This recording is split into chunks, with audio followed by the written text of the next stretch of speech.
Anybody that thinks that it is possible for President Bola Tinubu to get re-elected is living in another country, not Nigeria.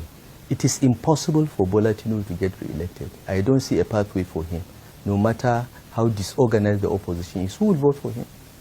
In many parts of the country, particularly in the southeast and the north, President Tinubu has 91% disapproval rating. Even in Lagos, he has 78% disapproval rating. Okay, in some states, and that's a scientific poll. It's a scientific poll, right. and in some states in the southwest, he's doing a bit better. Ondo Ekiti, he's doing better than 78% disapproval rating, but there is nowhere he's doing better than 50%, even in the southwest. The guy is gone. 2027 election, the North's secret plan to take power back. Obi, Atiku, El-Rufai, Jonathan and Makinde in prey. Nigerians, what if I told you that while the South is busy fighting itself, the North already has a secret plan in motion to take back power in 2027? Yes, publicly, Atiku, El-Rufai, Kwankwaso and other Northern leaders may look divided, but on the ground, the one North mantra is alive, powerful and stronger than ever. In this special report, Chinick TV uncovers how the northern political elites are plotting to retake the presidency, not in 2031, but in 2027, and how the South, Igbos and the Obidient Movement may once again be sidelined if unity fails. Since independence, the North has dominated Nigerian politics. From Tafawa Balewa to Buhari, the region has held power for more than 40 years. Yet, what is there to show? Poverty, insecurity, collapsed industries. Meanwhile, the Igbo through Nnamdi Azikiwe and Agiyirusi barely ruled for 1 year.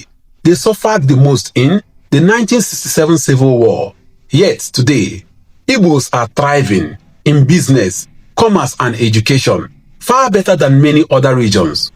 Still, despite producing leaders like Peter Obi, a man many believe is not tribal, who can unite Nigeria and make it work again, the system continues to push the Igbos aside. By 2023, zoning suggested that after Buhari's 8 years, the South should hold power until 2031. But northern leaders argue otherwise. They claim Buhari's administration didn't favor them economically and that Jonathan stole Yar'Adua's second term. Their conclusion, they must reclaim power in 2027. Not wait. The North knows Bola Ahmed Tinubu will seek re-election under APC in 2027. They also know his vulnerabilities. He lost Osun State. He lost Lagos, his political base. He lost Abuja, the seat of power. He lost in Kaduna, a major northern hub. And according to Rotimi Amaechi, he even lost Rivers State. Tinubu's victory in 2023 came largely from Buhari's northern influence, but Buhari won't be on the ballot in 2027. And now, key northern allies like El-Rufai, who worked for his success, have abandoned him. El-Rufai himself has vowed, Tinubu is gone, we will remove him in 2027. So, how do they plan to do it? Simple. Divide the South, unite the North. 1. Divide the South. Put Goodluck Jonathan into the race under PDP to suppress Tinubu's votes in the South-South. Encourage Seyi Makinde, Oyo State Governor, to join the 2027 contest, further weakening Southwest strength. Keep Peter Obi either stuck in Labour's internal crisis or push him to NMPP, ensuring he remains consigned. 2. Unite the North. While the South splits between Tinubu, Jonathan, Obi and maybe Makinde, the North will consolidate behind one candidate, most likely Atiku Abubakar. 3. Use Southern allies. El-Rufai and Kwankwaso appears to support Obi, but in truth, this may only be a tactic to weaken Tinubu and prepare the ground for Atiku.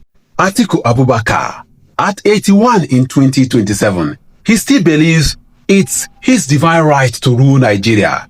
This may be his last chance. Nasiru El-Rufai, betrayed by Tinubu, he wants revenge. Supporting Obi is just a tool. His real target is 2031. Rabiu Kwankwaso, popular in Kano, but unlikely to step aside willingly. He is a bargaining chip for a northern consolidation. Good luck, Jonathan and Seyi Makinde. Strategic distractions used to break southern votes and keep the region divided.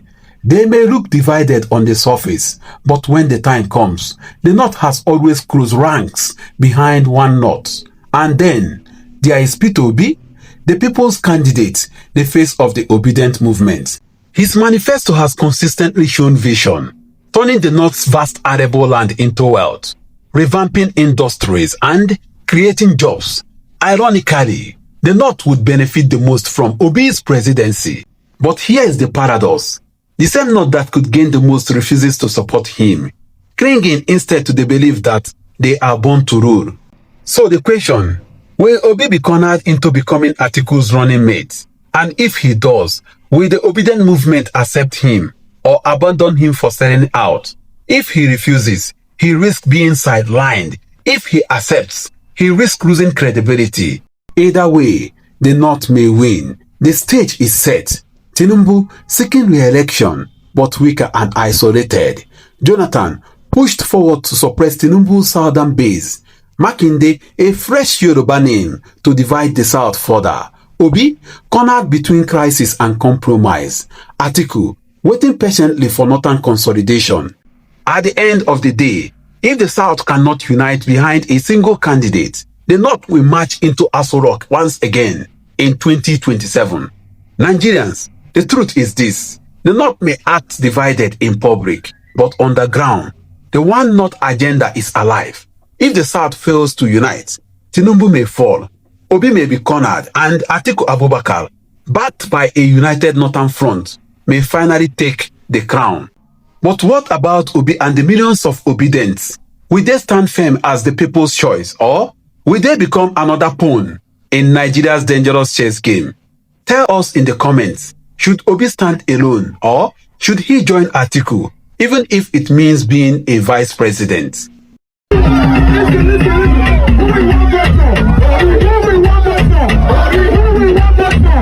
want